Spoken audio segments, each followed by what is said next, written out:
Welcome to a brave new world. Welcome to the world of the Tesla Model S, the most capable electric car ever created. It's awesome! It has a claimed range of up to 312 miles and delivers enough performance to out-accelerate a Porsche 911 Carrera S. But instead of a 3.8 litre six-cylinder petrol engine with all its complex internal workings and moving parts, this car's power comes from a simple but high-tech electric motor which takes up very little space. Now this is the Tesla Model S's chassis without the body on top. And if you look down here, you'll see that tiny thing there is the electric motor, yet it can produce up to 420 horsepower. This item here is actually the inverter. When you lift off the accelerator, it actually slows the car as it recoups energy under braking and it feeds some of that energy back into the batteries. Now, these are all the batteries. They can hold as much charge as 15,000 iPhones. They're nice and low in the car to help the handling. At the front, well, all you've got really is the electric power steering.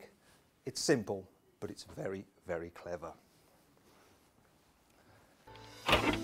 With no engine up front, there's some really useful storage under the bonnet of the Tesla Model S.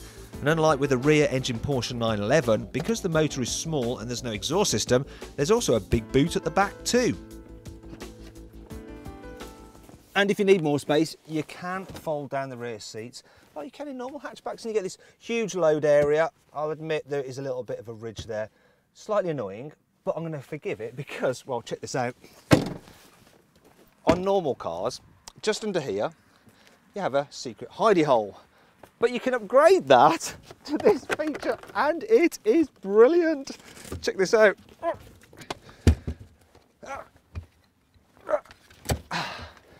There we go. And then you have some chairs for two kids. This is awesome. Let me just shut this down, see what kind of room I've got here. Oh, wait a minute. This is not good. This is definitely not good. Yeah, I want to get out now. Can you let me out? I want to get out. It's not good here. Thankfully, my camera woman did eventually decide to let me out of the back so I could show you what space is like here in the rear seats. Well, I have to say, they're brilliant for adults. Now, this seat is level with my usual driving position there. And as you can see, I've got lots of knee room. You may have noticed that, well, my knees are a little bit up round my ears, look. And that's because the floor is quite high because you've got the batteries underneath there. That also means that headroom, well, there's not loads of it, but it's all right. I think 6-footers will just about be okay in the back of this car. But it's got a lot of things going for it because, look, you've got a completely flat floor there. You've got this cutaway here.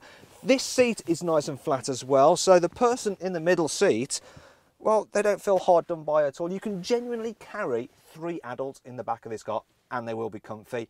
Also, let's say you need to charge the car and it's going to take a while. You can use this really comfy seat actually. Just lie down and have a bit of a nap. So, yeah, if you'll excuse me. While I have a cheeky nap, why don't you take a look around the Tesla's cabin? As you can see, it's got a very minimalistic design and the quality is actually up there with what you can expect from German manufacturers. Speaking of which, some of the switchgear is actually taken from Mercedes. The standout feature though is this huge screen. I mean, it's like a giant iPad and it's just so easy and intuitive to use. With the nav, you just input your address. It uses Google Maps and it will show where the traffic black spots are. And you can, well, because it's so big, you can actually just move the map around and find your own little rat runs there. It's really good, that feature. Now, if you do lose signal, because it runs on 3G, if you lose that signal, it doesn't matter because you have normal sat-nav using GPS and you get the directions up there on the instrument binnacle, so you don't have to worry. Like I said, you've got 3G, so you can go on the internet, you can surf the internet.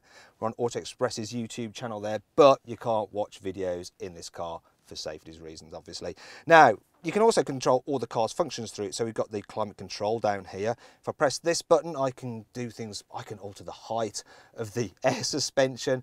I can alter the extent of the regenerative braking. I can change the weight of the steering. You can do some other stuff as well. For instance, here we go, sunroof. I can open the sunroof if I want using this control.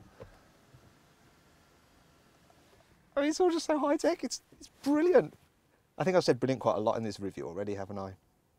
Then there's the smart key. You just keep it in your pocket. When you put the car in park and walk away, it just turns itself off.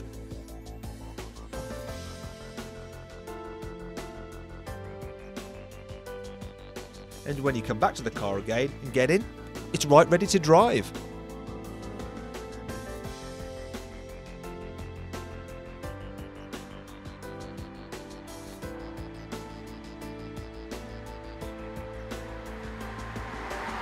So then, the drive, well, let's just say that the way this Tesla Model S feels to drive, you'd think that Tesla have been making cars for decades and decades. In fact, it's a little bit embarrassing that the chap who originally invented PayPal, Elon Musk, then thought, do you know what, I fancy making an electric car. So that's what he did with this car, and he's gone and done it better than Mercedes, VW or BMW can. I drove this very Model S on a 600-mile round trip to Wales and found it comfy when cruising and fun when I wanted to chuck it through some corners, even though it actually weighs over 2 tons. You can probably tell as well, it's also very, very quiet in here. I mean, the only thing that you really notice when you're travelling at speed is that if you're on rough surfaces, you get a bit of tyre roar, but it's mainly just from the back wheel, so yeah, if you're in the front, you don't really notice it at all. At the moment, you can get the Tesla Model S with 2 battery sizes and 2 power outputs, although a dual motor version with 4-wheel drive and up to 700 horsepower is on the way. That should be totally mental, as even this 420 horsepower P85 model can do 0 to 62 miles an hour in just 4.2 seconds. But this car actually feels even faster than those numbers suggest, because the electric motor, it gives you maximum thrust the moment you put your foot down. So let's say you're just cruising along at 40 miles an hour, you want to overtake someone, you floor the throttle, and well, the acceleration is just mind-boggling. I mean, the best way for me to describe it to you is, well, have you seen the film Star Wars? Well, you know that bit where they put the Millennium Falcon into hyperdrive and they make the jump to light speed, and all of a sudden it's like, and everything just goes blurry. Well, it's kind of like that. This silent, instant acceleration is terribly addictive, but you have to be careful, as driving like this devours charge like a false earth. Now, it's the same with any car. The faster you go, the quicker you use your fuel. However, running low on petrol or diesel isn't really an issue, as there's plenty of places to fill up. Not so with an electric car. The most common option of charging the car is through a normal main socket with a 3-pin plug. The only problem is that the rate of charge is so slow and the Tesla's battery is so huge that it only charges the car at a rate of 4 miles of range added for every hour charged. And I can walk at about 4 miles an hour, so that seems largely pointless. A much better option is to use one of these rapid chargers, which you find at many motorway service stations. Now, if you use AC current, they'll charge the car at a rate of 70 miles of range added for every hour charge, which is much better.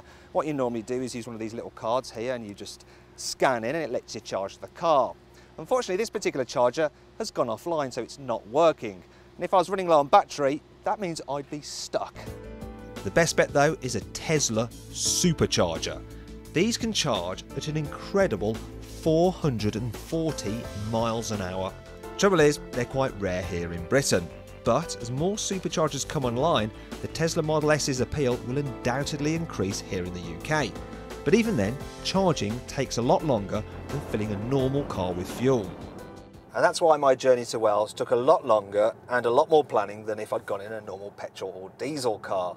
I also found out that even though this car is supposed to be able to do over 300 miles on a fully charged battery, I actually only got 200 miles, and that was despite the fact that I stuck pretty much religiously to the speed limit.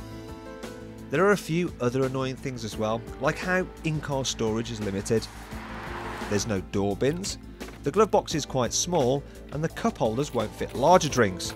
Yes, there's a big space between the front seats for stuff, but when you accelerate, it all slides about. After spending quite a lot of time with this car, I've noticed a few problems, such as the thick A-pillars and the way they're steeply raked. It gives you quite a bit of a blind spot when you're putting out a junction, so you end up kind of going like that, trying to look around them. Also, the visibility at the back isn't great, the screen is quite small, and because the glass is angled, it distorts the view, and so cars behind seem kind of squashed. Another thing I've noticed is that, well, this is a huge car I almost got it wedged in a car wash earlier, and really what I'd like is all-round cameras and that bird's eye view that you get even on a Nissan Qashqai. I mean, this is a high-tech car. I'd expect it as standard on something like this, really. And then there's the fact that it's a silent car normally, unless it rains and you have to put the wipers on, and then you get this noise. And believe me, it's just as bad when it's wet. I mean, really, I'd hope that someone as fastidious as Elon Musk would get that sorted pretty quickly. Finally, there's the price. The Model S is pretty expensive. But on the flip side, the government will give you a £5,000 grant to help buy it, and the batteries are warranted for 8 years. Also, the car costs a pittance to run. A full charge from the mains is about £8. There's no road tax or London congestion charge to pay. And if you have it as a company car, you will pay less tax on a Model S than you will on a 2-litre diesel Ford Focus Zetec.